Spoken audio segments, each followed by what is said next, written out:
जय हिंद बच्चों। देखिए, आज मैं आपको क्लास 10th का एक टॉपिक है जिसका नाम है विलोपन विधि, है ना। मतलब ये विधि है, क्लास 10th का एक चैप्टर है, दो चर वाले रैखिक समीकरण। उसमें से हम समीकरण को हल करने की विधि को जानते हैं। जैसा कि फर्स्ट वाले वीडियो में हम बताए थे आपको कि समीकरण को, दो चर वाले रैखिक समीकरण को हल करने की 5 विधि है ना। तो आज मैं आपको उसी में से एक विलोपन विधि है, विलोपन विधि से इस समीकरण को हल करने के लिए सिखाने वाला हूं। देखिए, विलोपन विधि थोड़ा सा पॉपुलर विधि है, क्योंकि कुछ क्लास में भी, जैसे मान लीजिए क्लास 9, क्लास 8 में भी क्या करते हैं कि कुछ समीकरण को हम लोग विलोपन विधि से भी हल करते हैं। थोड़ा सा ये तरीका लोग इसको इजी मानते हैं, और ऐसी कोई बात नहीं है, है ना। ज्यादा इसका प्रचलन है इसलिए लोग इसको ज्यादा इजी मानते हैं। तो देखिए, आपके सामने यहाँ पर दो क्वेश्चन दिया हुआ है। एक है x + y = 14 और x - y = 4। इस दोनों क्वेश्चन को हम बारी बारी से हल करते हैं, है ना। आपका ये टॉपिक बहुत ही मजेदार बनने वाला है, आप लोग मन लगा कर देखिए। तो इसमें सबसे पहले बताते हैं कि दो चर वाला रैखिक समीकरण इसको क्यों कहा जाता है, समझ रहे। क्योंकि इसमें दो चर, एक x है और एक क्या है, y। तो इस समीकरण को आज हम क्या करते हैं, हल करते हैं, समझ रहे हैं। तो देखिए, इसको हम क्या करते हैं, समीकरण 1 मान लेते हैं और इसको हम लोग समीकरण 2 मान लेते हैं, समझ रहे। इस दोनों समीकरण को हमें क्या करना है, हल करना है, समझ रहे। देखिए, दोनों में से हमको अगर पहले x का वैल्यू अगर निकालना होगा, यानी x का मान अगर हमें मालूम करना होगा, तो ये जो आपका y चर है इसका लोप करना पड़ेगा। दोनों में से किसी एक चर का लोप करना पड़ेगा, है ना। इसीलिए देखिए, इस विलोपन विधि को हम लोग लुप्तीकरण विधि भी कहते हैं। इसका दो नाम है ना, विलोपन विधि और लुप्तीकरण विधि एक होता है, समझ रहे हैं। तो इसमें से अगर हमें फर्स्ट, है ना, बार अगर x का वैल्यू अगर निकालना हो तो y चर को लोप करना पड़ेगा, y चर का वैल्यू अगर निकालना हो तो x चर को लोप करना पड़ेगा, ठीक है। देखिए, हम यहां पर क्या करते हैं, चलिए y चर का वैल्यू निकालते हैं, या x चर का भी निकाल सकते हैं, है ना। देखिए, इस प्रकार से एक रेखा को आपको ड्रॉ करना है, समझ रहे। इसमें से सबसे पहले हम y चर का वैल्यू निकालते हैं। तो हमको क्या करना है, देखिए ध्यान से देखिएगा, ये x चर के आगे कोई चिन्ह नहीं है ना, समझ रहे हैं। और इसके आगे माइनस का चिन्ह है, इस y के आगे माइनस का चिन्ह। ये जो आपका 4 दिया हुआ है, 4 दिया हुआ है, इसके आगे भी कोई चिन्ह नहीं। तो इसके आगे कोई चिन्ह नहीं होने का मतलब प्लस का चिन्ह छिपा हुआ है। प्लस आप 4 बोल सकते हो या +4 बोल सकते हो, बात तो एक ही है। आप इसको x बोल सकते हो या +x बोल सकते हो। तो हमको क्या करना पड़ेगा, चिन्ह को चेंज करना पड़ेगा। देखिए, इसके आगे प्लस है तो यहां माइनस करना पड़ेगा, तभी तो x चर का लोप होगा, है ना। अब देखिए, यहां माइनस है तो यहां हमें प्लस करना पड़ेगा। अब देखिए, यहां प्लस है तो यहां क्या करना पड़ेगा, माइनस, समझ रहे। अगर ऐसा करते हैं तो देखिए, आपका देखिए यहां माइनस है, तो अब ये x जो है प्लस में नहीं है रहा, ये माइनस में हो गया।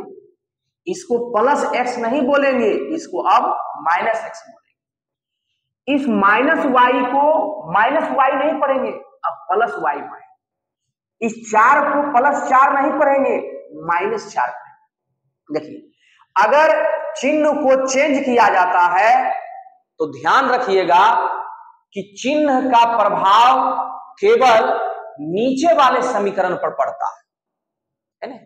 अगर कोई भी चिन्ह हम यहां पर बैठा रहे हैं, कोई भी चिन्ह लगा रहे हैं, कोई भी चिन्ह डाल रहे हैं, तो इससे प्रभावित सिर्फ आपका नीचे वाला समीकरण होगा, समझ रहे हैं? तो अब देखिए क्या हुआ, अब ये x ऊपर वाला समीकरण 1 में, ये प्लस में है और ये माइनस में, ये दोनों क्या हो गया, कट गया। कटने का अर्थ घट गया, समझ रहे? यहां कुछ नहीं बचा, समझ रहे?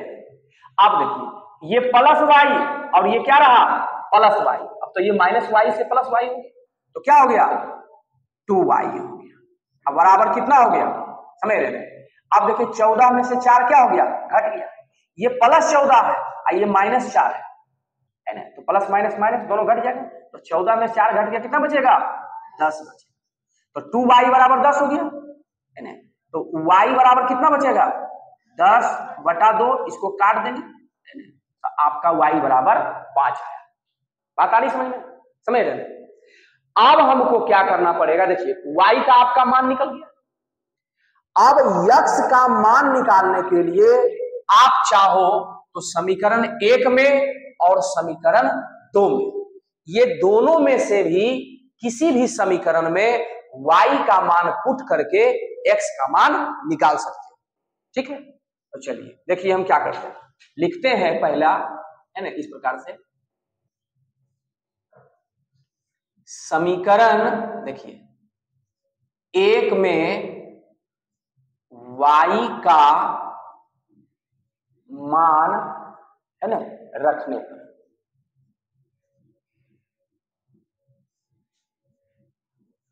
देखिए ऐसे लिखा है, ऐसे लिखना है, या समीकरण 2 में रखिएगा तो आप लिखिएगा समीकरण 2 में y का मान रखने पर। तो समीकरण 1 पहला क्या है आपका, उसको ले लेंगे। देखिए आपका समीकरण 1 है x प्लस y बराबर कितना है, 14। इसमें क्या करेंगे, y के मान को पुट कर देंगे, है ना। देखिए लिखेंगे x प्लस, अब देखिए यहाँ y है और y का मान हमको 5 आया है, तो इसके जगह पर हम क्या करेंगे, 5 रखेंगे, तो हो जाएगा x प्लस 5 बराबर क्या हो जाएगा, 14, है ना, यानी x प्लस 5 बराबर 14 हो गया। अब देखिए तो यहां से x का वैल्यू क्या आएगा, x बराबर हो जाएगा 14 है ना माइनस 5। देखिए 5 इधर प्लस में है, बराबर के ये साइड आया, राइट साइड आया, दाएं तरफ आया, तो कितना हो जाएगा, 9 हो जाएगा, समझ रहे? तो क्या देखें इसमें, क्या देखें, x का वैल्यू आपका निकल के आ रहा है 9 और y का वैल्यू निकल के आ रहा है आपका 5, है ना। तो इस प्रकार से हम विलोपन विधि के द्वारा समीकरण को हल कर सकते हैं, ठीक है। तो इस समीकरण में है ना, इस समीकरण से हम यही सीखे, देखिए इसमें क्या किए कि x चर का पहले लोप कर दिए, है ना। तो किसी भी चर का लोप जब करेंगे तो ध्यान आपको रखना है, समझ रहे हैं, या तो आपका x चर बराबर होना चाहिए या तो y चर बराबर होना चाहिए, तब तो आप लोप कर सकते हैं, तब तो घटा सकते हैं, समझ रहे हैं। लेकिन देखिए इस वाले समीकरण में क्या देख रहे हैं, समझ रहे हैं कि 7x है और ये क्या है, 3x है ना, ये क्या है 2y है और ये क्या है 4y है। लेकिन इसमें क्या था, है ना, ये x था, है ना, प्लस माइनस का अंतर हो सकता है, ये भी x है, ये y है, ये भी y है, समझ रहे हैं। चिन्ह को बदलकर एक दूसरे में हम घटा सकते हैं, लेकिन कम से कम जो है आपका चर क्या है, बराबर होना चाहिए। देखिए ये 7x है ना, तो इसको भी क्या होना चाहिए, 7x होना चाहिए, या तो फिर y चर में अगर ये -2y है ना, तो इसको भी -2y होना चाहिए, समझ रहे हैं। यानी कि विलोपन विधि से जब हम समीकरण को हल करते हैं तो दोनों में से कोई एक चर जो है आपका बराबर होना चाहिए, समझ रहे हैं। देखिए इसमें कोई बराबर नहीं है ना, तो हमको क्या करना है, अगर आप x चर को बराबर करना चाहते हैं, है ना, तो देखिए इसको, है ना, जैसे देखिए इसको भी मान लेते हैं समीकरण 1 और इसको भी मान लेते हैं समीकरण 2। देखिए अगर आप x चर को बराबर करना चाहते हैं तो इस समीकरण 1 को आपको 3 से गुना करना पड़ेगा, है ना, हम इसको 3 से गुना करते हैं, है ना, ये थोड़ा सा इसमें है ना आइडिया लगाना है। देखिए उल्टा हो जाएगा, समीकरण 1 में मतलब 1 को हमको क्या करना है, 3 से गुना करना है, समझ रहे हैं, क्या करना है, 3 से गुना करना है, बता रही समझ में। और इस समीकरण 2 को इस 7 से गुना कर देना है, यानी कि समीकरण 1 को समीकरण 2 में जो x के साथ जो गुणांक लगा हुआ है यानी 3, उसको गुना कर देना है ना, उसके साथ गुना करना। तो इसको कर देंगे 3 से और इसको कर देंगे 7 से। देखिए समीकरण 1 को हम कर दिए 3 से गुना और समीकरण 2 को कर दिए हैं 7 से गुना। अगर ऐसा करते हैं तो आपका देखिए x चर बराबर आता है ना। तो देखिए गुना करके पहले लिखते हैं, सत्या कितना हो जाएगा, देखिए 21x हो जाएगा। टोटल में क्या हो जाएगा, 3 से आपको गुना करना पड़ेगा टोटल समीकरण 1 में। आई समीकरण 2 में समझ रहे ना, सभी से 7 से गुना करना पड़ेगा। देखिए 7x को 3 के साथ गुना करेंगे कितना हो जाएगा, 21x। देखिए माइनस है तो यहाँ माइनस लिखे। अब 2y को 3 से गुना करेंगे कितना हो जाएगा, 6y हो जाएगा। अब बराबर है तो बराबर दिए। अब देखिए फिर 8 को 3 से गुना करना है कितना हो जाएगा, ये 24 हो जाएगा। ठीक है, क्या हो जाएगा, 24 हो जाएगा।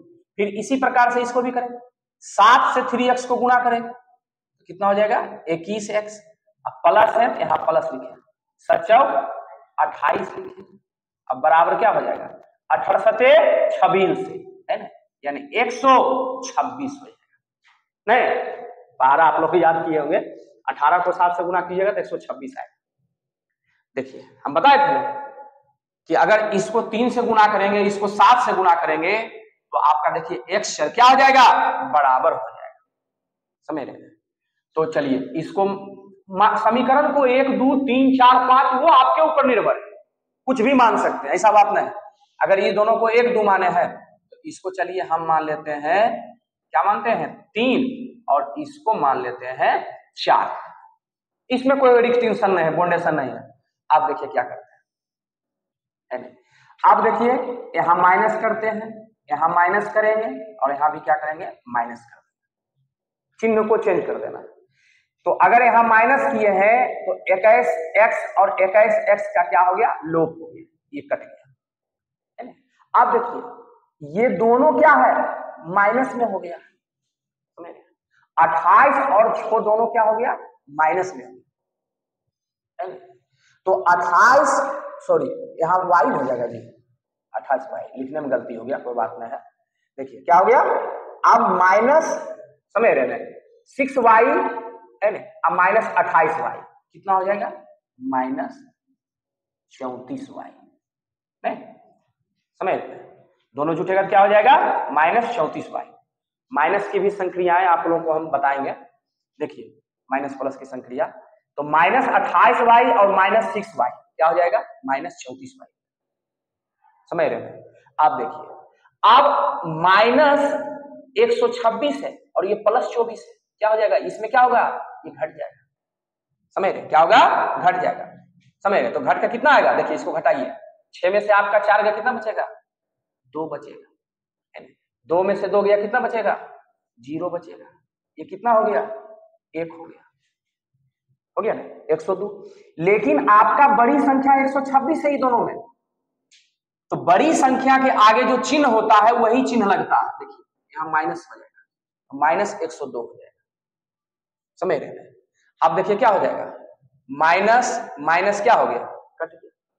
अब देखिए y बराबर कितना हो जाएगा, 102 अब बटा कितना हो जाएगा, 34 हो जाएगा।